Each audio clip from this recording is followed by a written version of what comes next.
They chose her. And in that one moment, all the work you did in silence felt invisible. You stayed late, you gave your best, you carried what no one saw, you helped make something beautiful. Then, when it was time to choose someone, they looked past you. At first, it feels like rejection. It feels like proof that you were not enough, not talented enough, not special enough, not worth remembering. But sometimes, life does not let you be overlooked to destroy you. Sometimes, life lets you be unseen in the wrong place, so you can finally become visible in the right one. This is the story of Mira, a young seamstress who believed being chosen by others would save her, until the day another woman was praised for the dress Mira had poured her soul into. And what looked like the deepest rejection of her life became the beginning of the life that had been quietly choosing her all along. Stay with this story, because what they chose may have hurt you, but what life is choosing for you may be much larger than what you lost. Mira lived in a small old town where narrow streets turned golden in the evening, and the air carried the smell of dust, jasmine, and cooking smoke. Her mother had died when she was young. Her father, once a careful craftsman, had grown weak after years of illness. So Mira learned early that life does not always wait for children to be ready. By 16, she could mend torn sleeves, hem wedding veils, and turn old cloth into something people were proud to wear. By 24, her hands were known in the town, but her name was not. She worked in a respected dress shop owned by a woman named Celia. Celia was not cruel. That made the pain harder to explain. She paid Mira on time. She cared about her customers. She kept the shop respected. But customers remembered the woman in the front room, the one who greeted them, the one who spoke with confidence, the one who handed them the finished dress. They did not remember the quiet girl in the back room whose fingers ached by midnight. Mira accepted this, or at least she told herself she did. She was grateful to have work, grateful to help her father, grateful that her skill could keep food in a home that had already lost too much. Every morning, before the town fully woke, she walked to the shop with a cloth bag over her shoulder and a small wooden box of needles under her arm. She sat near the back window, where soft light fell across the sewing table. And there, almost invisibly, she made beauty for other people's important days. One summer, a wealthy family came to Celia's shop. Their daughter Anaya was getting married. The wedding would be the largest celebration the town had seen in years. Anaya wanted a dress unlike any other, not heavy, not copied, not covered in the same flowers every bride wore. She wanted something that felt like mourning. Celia listened carefully. Then she turned toward the back room and said, "Mira, prepare the base cloth." At first, Mira thought it would be ordinary work. Measure, cut, pin, stitch, adjust. But after the first night, something changed.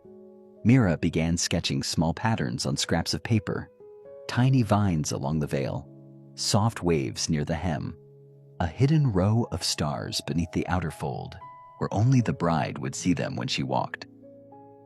For several nights, Mira stayed after the shop closed. The front lamps were blown out. The street became quiet. Only one small oil lamp burned beside her table. Her needle moved slowly, carefully, as if she were not only sewing cloth, but answering a question she had never dared to ask. What would I make if this work finally carried my own voice? For the first time in years, Mira was not simply following instructions. She was creating. And creation made her feel alive in a way obedience never had. There was another young woman in the shop named Lena. Lena worked in the front room. She was graceful, confident, and easy with customers.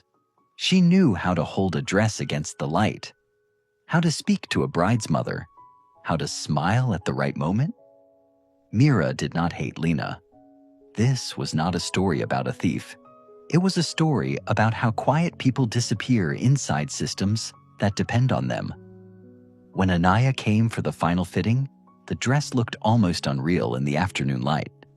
The veil fell like mist. The embroidery seemed to breathe. The hidden stars shimmered when the cloth moved. Anaya's eyes filled with tears. Her mother whispered, "Who made this?" For 1 second, Mira stopped breathing. She stood behind the curtain, holding a box of pins, foolishly hoping the truth would enter the room. Celia smiled. Then she placed a hand on Lena's shoulder and said, "Lena guided the final design beautifully." The room turned toward Lena. Anaya thanked her. Her mother praised her. Celia looked proud. Lena looked surprised for a moment. Then she smiled politely and accepted the praise. Mira lowered her eyes. No one had lied completely. Lena had helped in the front room. Lena had spoken to the family. Lena had carried the dress into the light. But the vines were Mira's. The stars were Mira's. The quiet breath inside the dress was Mira's. And still, when the work became visible, someone else was chosen to stand beside it. Mira said nothing, because people like Mira often learn to swallow pain before anyone notices it has entered the room. That night, Mira walked home through the old market road. The shops were closing. A fruit seller covered his baskets. A child ran past holding a torn kite. The lamps were beginning to glow. Mira barely saw any of it. Inside her mind, one sentence repeated, "Maybe I was foolish to hope." That is the first trap after rejection. Not sadness. Sadness is honest. The trap is what sadness begins to say about you. Maybe I was never good enough. Maybe my work only looked special to me. Maybe I should be grateful they let me help at all. By the time Mira reached home, the pain was no longer only about the dress. It had become about her whole life. All the years she had been useful, but unnamed, needed, but unseen, present, but not chosen. Her father sat near the doorway, repairing the handle of an old wooden box. He looked up and saw her face. "What happened?" he asked. Mira tried to smile, but the smile broke. "They chose Lena," she said. Her father waited. The bride asked who made the dress. Celia gave Lena the praise. Her father did not answer immediately. He opened the old wooden box beside him. It had belonged to Mira's mother. Inside were faded threads, old needles, and a small piece of unfinished embroidery. The front was beautiful. The back showed knots, crossings, and tiny repairs no one would ever see. "Your mother used to say," he whispered, "the world praises the front of the cloth, but the strength is often hidden underneath." Mira touched the cloth. Then her father added, "But hidden strength is not the same as a hidden life." The next morning, Mira returned to the shop. Not because she felt ready, because habit can be stronger than heartbreak. She sat by the back window and worked on a child's festival dress with a torn sleeve. Her needle moved, but her mind was far away. Near midday, an old woman entered the back room. Her name was Sahana. Years ago, she had been the finest wedding tailor in town. Age had slowed her hands, but not her eyes. She had taught Mira how to cut cloth without wasting it. Sahana watched her sew for a while. Then she said, "Your stitches are angry today." Mira lowered her needle. "I am not angry." Sahana smiled faintly. That is what angry people say when they have spent their whole life being polite. For a long moment, only the street outside made sound. Then Mira whispered, "What if no one chooses me?" There it was. Not jealousy, not pride, the real fear. What if I step out from the shadow and no one cares? What if I ask to be seen and the world looks away? What if being hidden was painful, but at least it was safe? Sahana picked up the child's dress and turned it inside out. One seam had been stitched too tightly. From the outside, the dress looked proper, but inside, The cloth was pulling against itself. When a seam is too tight, Sahana said, the cloth does not tear immediately. She touched the strained fabric. It keeps its shape for a while. It even looks fine. But every time the child moves, the cloth suffers. Mira swallowed. Sahana placed the dress in her hands. You are asking if the world will choose you, she said. But Mira, you are already tearing because you keep choosing a place where your gift cannot breathe. Mira said nothing.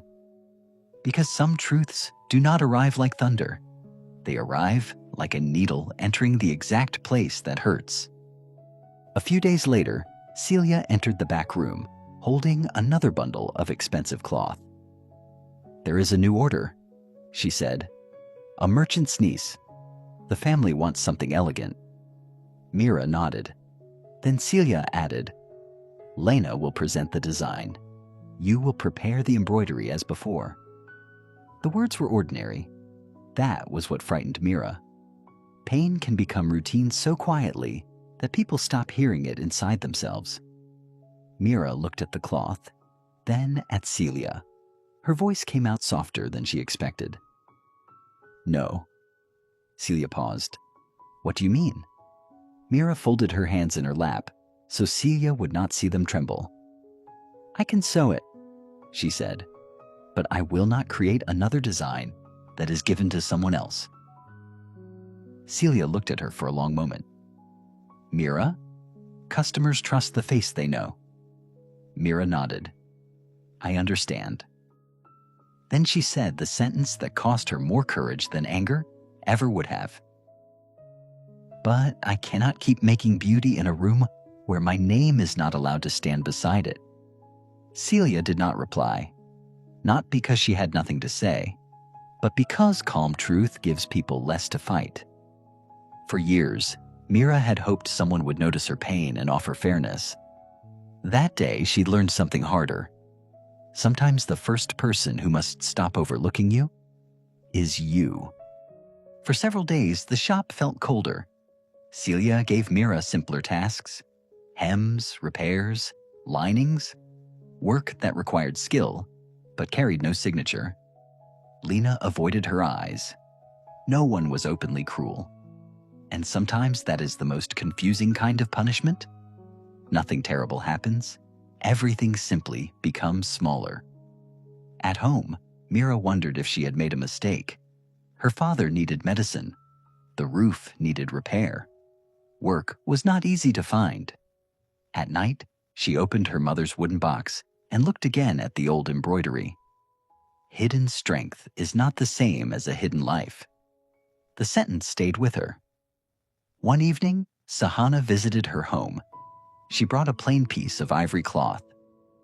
I know a widow near the temple, Sahana said. Her daughter is to be married quietly. They cannot afford Celia's shop. Mira shook her head. I should not take outside work. Sahana looked at her. Why? Mira had many answers. It may anger Celia. It may fail. No one knows my name. I am not ready. But underneath all of them was the same fear. What if I try to stand on my own and discover there is nothing beneath me? Sahana placed the cloth on Mira's table. This is not a grand order, she said. No wealthy family, no large praise. Then she smiled. Good. That means you can finally hear your own voice without the noise. Mira touched the cloth. It was simple, almost too simple, but something opened in her chest. Not confidence? Not yet. Only a small space where confidence might one day grow. Mira worked on the widow's daughter's dress at night. Not secretly, quietly. There is a difference. The dress was not grand. No heavy jewels, no expensive silk, no golden thread, only soft cotton, careful folds, and a border of small blooming flowers stitched by hand. At first, Mira kept correcting herself. Too simple, too plain, too small. Then she remembered the bride, a girl whose mother had saved coins for months. A girl who would not be surrounded by wealthy guests, a girl who still deserved to feel beautiful. So Mira stopped trying to impress imaginary people. She made the dress for the woman who would wear it. On the inside seam, where almost no one would notice, Mira stitched one tiny mark. Not her full name, just a small M. Her hand trembled when she did it. It felt almost wrong, as if she were taking space that had never been offered to her. But then she looked at the dress and understood something. A name is not always vanity. Sometimes a name is simply a person refusing to disappear. When the widow came to collect the dress, she unfolded it in the doorway. Her daughter touched the flowers along the edge and began to cry. Not loudly, just enough for the room to change. "Who made this?" the girl asked. Mira looked down out of habit, but Sahana did not let silence take over. "She did," Sahana said. "Mira made it." The girl turned to Mira, and for the first time, praise did not pass over her head and land on someone else.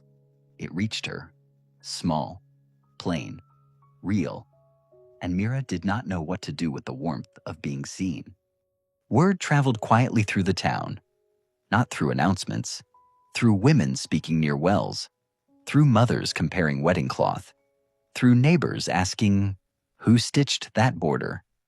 At first, only a few came. A farmer's daughter needed a festival blouse. A teacher wanted an old sari reshaped. A young mother brought cloth for her child's naming ceremony. Mira still worked at Celia's shop during the day, but in the early mornings and evenings, she began making pieces from home. Each one was different, not because she wanted attention, but because she had spent years listening to what people were too shy to ask for. A bride who missed her dead mother, a widow who wanted color again but felt guilty wearing it, a daughter who wanted something simple because her family had little money. Mira understood quiet wishes because she had lived most of her life as one. After some time, people began asking not only for dresses, they began asking for Mira. Can Mira do the sleeve? Can Mira design the border? Can Mira make it feel like the person wearing it? The first time Celia heard this, she looked toward the back room. Mira was sitting near the window, sewing in the same place she had always sat, but somehow she no longer seemed small inside it. That afternoon, Celia approached her. "We have another important order," she said. "The family specifically asked for your work." Mira looked up. Celia continued carefully. "You can design it. Lena will still present it, but we can mention your contribution." Mention. That word revealed everything. Mira saw the old doorway opening again. Not because Celia was evil, but because the old arrangement had learned to use kinder language. Mira set down her needle. "Thank you," she said. "But I will not return to being mentioned in a life I helped create." Celia stared at her. Mira's voice stayed gentle. "I am ready to make work that carries my name." This time, when silence came, Mira did not shrink to fill it. A month later, Mira left Celia's shop. Not dramatically.